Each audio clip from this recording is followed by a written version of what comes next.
કરીએ અમદાવાદમાં મહાપાલિકા સંચાલિત વીએસ હોસ્પિટલમાં રિસર્ચ કૌભાંડ કેસમાં કાર્યવાહી કરવામાં આવી છે। કૌભાંડમાં સંડોવાયેલા ડોક્ટર્સને સસ્પેન્ડ કરી દેવાયા છે। ફાર્માકોલોજીસ્ટ તરીકે ફરજ બજાવતા ડોક્ટર દેવાંગ રાણાને પણ સસ્પેન્ડ કરાયા, તો કોન્ટ્રાક્ટ પર ફરજ બજાવતા 8 ડોક્ટર્સને પણ છૂટા કરી દેવામાં આવ્યા છે।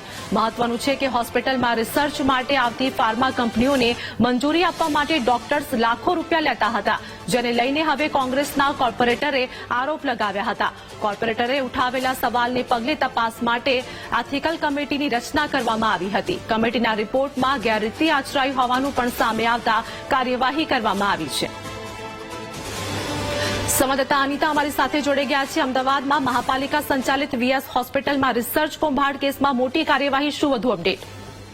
જે આરતી પ્રકારે અમદાવાદની વીએસ હોસ્પિટલમાં આજે ફાર્મા કંપની દ્વારા જે રિસર્ચ કરવામાં આવ્યું હતું, જેમાં કરોડો રૂપિયાની નાણાકીય જે લીવર ડિવરનું કૌભાંડ મામલે હાલ તો જે કૌભાંડ કેસની અંદર ડોક્ટર દેવાંગ રાણા જેઓને સસ્પેન્ડ કરવામાં આવ્યા છે। જે દેવાંગ રાણા જે હતા તે ફાર્માકોલોજીસ્ટ તરીકે વીએસ હોસ્પિટલમાં ફરજ બજાવતા હતા અને જે ફાર્મા કંપનીઓ રિસર્ચ માટે આવતી હોય છે તેઓને મંજૂરી આપતા હતા।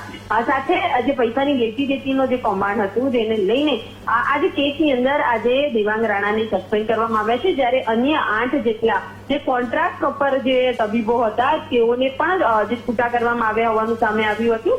ખાસ તો ફેબ્રુઆરી માસના રોજ જે એક કોર્પોરેટર દ્વારા જે ફરિયાદ કરવામાં આવી હતી અને આ જે પ્રકારે ગેરરીતિ ચાલી રહી હોવાની જે વાત કરવામાં આવી હતી, જેને લઈને આ કમિટી દ્વારા તપાસ કરવામાં આવી હતી અને કમિટીની તપાસની અંદર નાણાકીય કૌભાંડ હોવાનું ખુલતા હાલ તો આજે નિર્ણય લેવામાં આવ્યો છે અને 9 જેટલા ડોક્ટરને વિરુદ્ધ અત્યારે કાર્યવાહી કરવામાં આવી છે। આ સાથે આ કૌભાંડની અંદર અન્ય કોઈ વ્યક્તિઓની સંડોવણી છે કે નહીં અને જે તાત્કાલિક મેડિકલ સુપરિન્ટેન્ડન્ટ છે તેઓની વિરુદ્ધ પણ હાલ જે મ્યુનિસિપલ કમિશન દ્વારા તપાસ કરવામાં આવી રહી છે। જી આભાર અનિતા, સમગ્ર માહિતી આપવા બદલ।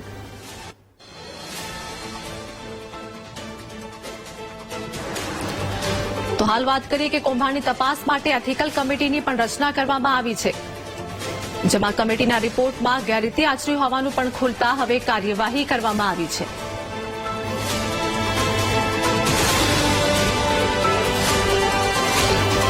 તો કયા ડોક્ટર્સને છૂટા કરવામાં આવ્યા છે? ડોક્ટર યાત્રિક પટેલ મનોચિકિત્સક તરીકે ફરજ બજાવતા હતા, તેમને છૂટા કરવામાં આવ્યા। ડોક્ટર ધૈવત શુક્લ મેડિકલ રીતે ત્યાં ફરજ બજાવતા હતા। Doctor Rajiv Patel skin specialist હતા, તેમને પણ છૂટા કરવામાં આવ્યા છે। તો ડોક્ટર રોહન શાહ ENT તેમને પણ છૂટા કરવામાં આવ્યા છે। ડોક્ટર કુનાલ સથવારા સર્જિકલ રીતે ફરજ બજાવતા હતા, તો આ સાથે જ અનેક ડોક્ટરોને છૂટા કરવામાં આવ્યા છે, જેમાં ડોક્ટર શાલિન શાહ ડાયાબિટીસ તરીકે ત્યાં ફરજ બજાવતા હતા, જેમાં અનેક લોકોની સારવાર કરવામાં આવતી હતી, પરંતુ આ ડોક્ટરોને છૂટા કરવામાં આવ્યા છે। ડોક્ટર કંદર્પ શાહ કાર્ડિયોલોજીસ્ટ હતા, આ સાથે જ ડોક્ટર યાત્રી પટેલ મનોચિકિત્સક તરીકે ફરજ બજાવતા હતા।